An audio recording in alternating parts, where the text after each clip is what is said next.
Hi, my name is Zach Ignitsky and I'm a third-year communication student at York. And this is my video essay for Communication 3316, Television as Culture and Communication. The title of my video is YouTube in relation to television. And basically what I'm going to be doing in this video is I'm going to be explaining to you how YouTube has affected television.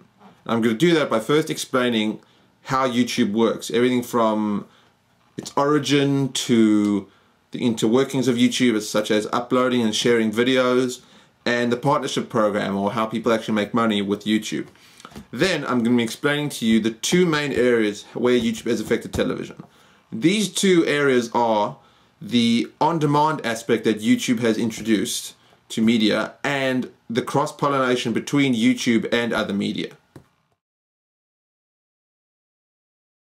So now what I'm going to do is I'm going to talk to you about the history of YouTube, how YouTube works, and the partnership program. YouTube was started in 2005 by Chad Hurley, Steve Chen, and Joed Karim. They were all employees of PayPal at the time, and they were at a dinner party and they took a video they wanted to share with their friends. But when they were trying to do it, they found that in fact all of the video sharing websites that they were trying to use were very difficult to use, very unreliable, and generally just not good websites. So they thought to themselves, why don't we make a better one? So they started a website called YouTube with a very simple, upload the video, share the link, watch the video, it just works. That was the goal. It started with one video called Me at the Zoo, and it resulted in one of the most influential websites known to man. Within a year of its creation, Time magazine voted YouTube the best invention of the year. And it has achieved such a status in society that it's actually caused other media to change as a result. One of those media that have been particularly affected is television.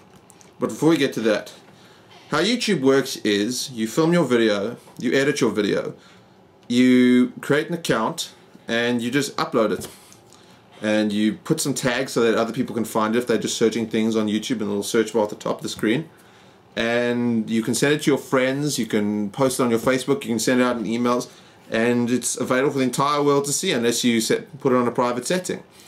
And certain videos, when they are watched a lot, can go viral, which is the term, when they get hundreds of thousands, even millions of views. I mean, the book entitled How Social Media Foster Our Fascination with Popular Culture discusses how any kind of video can go viral at any given point. If I quote the book, it actually says as follows.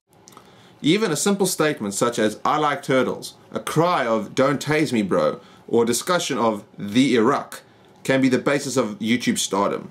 As Matthew Ingram described in the Globe and Mail, almost anything can become popular, including an unsuspecting prairie dog whose 5-second long glare at the camera has been known as the dramatic chipmunk clip. Within a matter of days, it had been viewed more than 3 million times. Okay, so that kind of emphasizes how easily it is for a video to go viral. It can be by pure luck. You upload a video and someone sees it and go, hey, I like that. I want to send that to all of my friends. And I'll share that on my Facebook, and I'll send it out on a blast email, hey, check out this great video. And then as a result, the video can get millions of hits and simply go viral.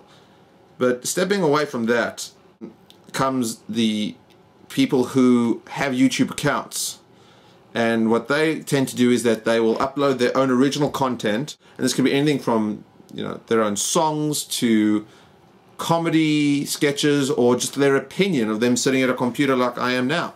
And they just upload videos regularly, and if they just manage to get a popular enough following, if they just seem to be relatable or likable for whatever reason, they start getting more and more views. YouTube sees the popularity of the views and then offers them the opportunity to get paid for their video. What YouTube does is they put an ad in the corner right out here of the video, and they say, okay, if you let us put this ad on your video, we will pay you to have the ad there. This is called the partnership program. Certain YouTubers out there have the ability to create content that people love so much they'll end up getting hundreds of thousands of views per video. Certain people have become so successful in this endeavor that they've actually made YouTube their primary career. People like Shay Carl or Philip DeFranco or Justine Isaric, who their job is uploading videos to YouTube.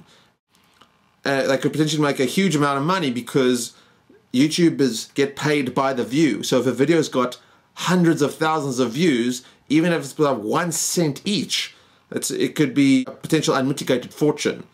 So the partnership program is a very lucrative one, but you have to be able to regularly produce content that people want to watch.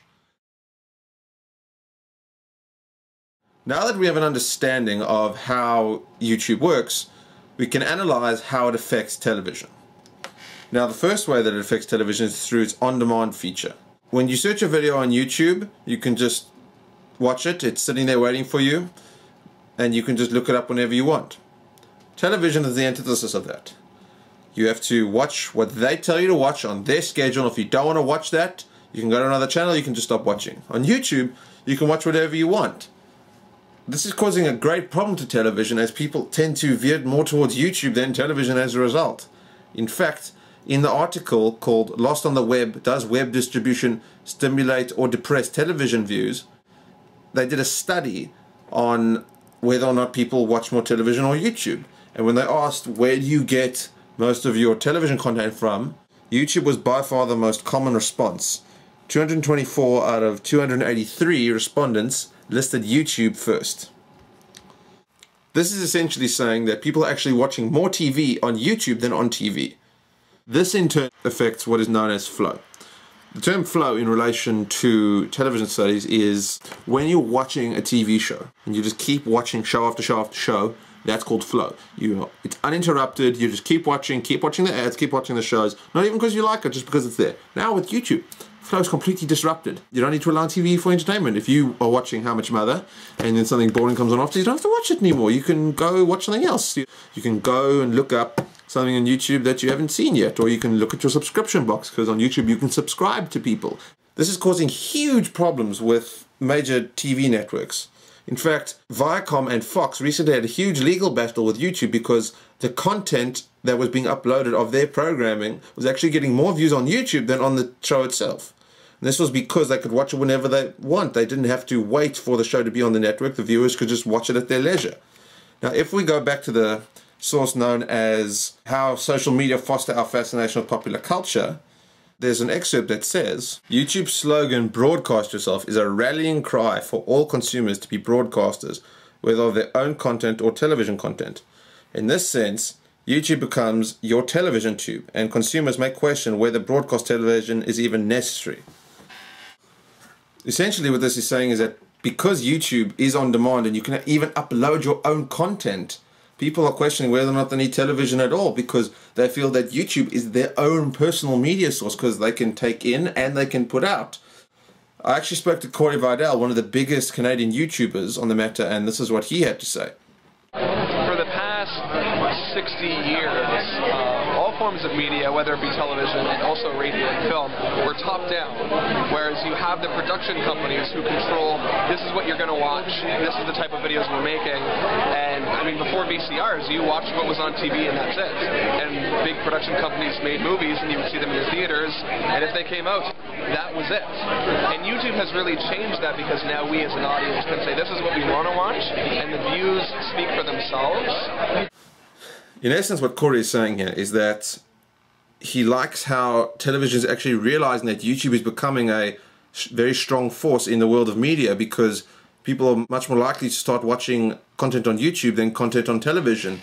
And the views that they're getting on YouTube exceed the views that they're getting on television, and the things on TV cost hundreds of thousands, maybe even millions of dollars, rather than the stuff on YouTube that costs or maybe sometimes nothing. Now, when we're discussing the original content aspect of YouTube, I spoke to Jory Karen, another big name YouTuber who has this show called Is It a Good Idea to Microwave This? And this is what he had to say. The greatest thing about YouTube is that amateurs can pick up doing, like, with no budget, they can put up any of their content. And as that content is growing, the libraries are getting bigger, and advertisers are starting to see more favorably that some content is being more professional. more advertisers are starting to move from traditional media, television, to YouTube, new media. And that's just great for everyone, because then everyone can create their own voice. And I know for me, when I started out, I didn't have the best equipment, and now I still don't have the best equipment, but because of the whole partner program, because advertisers are starting to come around to new media, I'm able to do that, and it's more organic feeling. Coming from Jory's point about how YouTube is more organic, he means that anyone could just pick up a camera, make a video, put it on YouTube, get a following, become a partner, and actually gain a status as a result of their YouTube account. And this is all done through organic growth.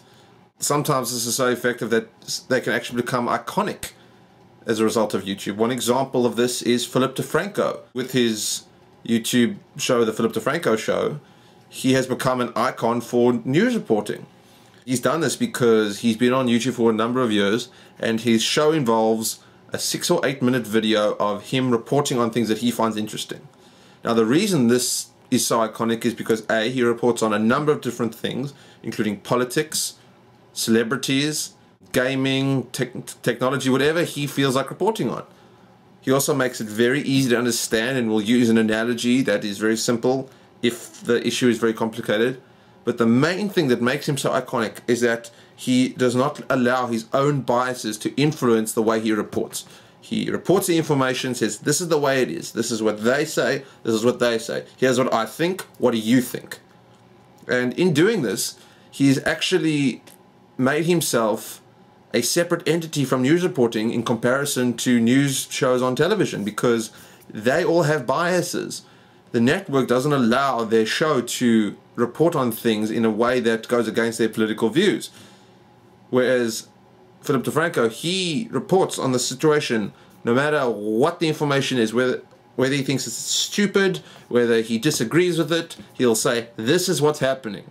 And as a result, people are more inclined to watch a show that's much more neutral and easy to understand and actually more entertaining than something like Fox News.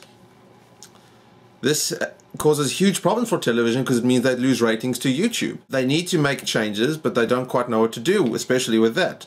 One area where they have made changes that have positively affected them is in relation to music videos. This is because on YouTube you could search any music video you want and it'll just be there waiting for you. Whereas you wouldn't need to watch something like MTV or video on demand anymore, because you don't need to sit around waiting for the video you want. You can just search it right away.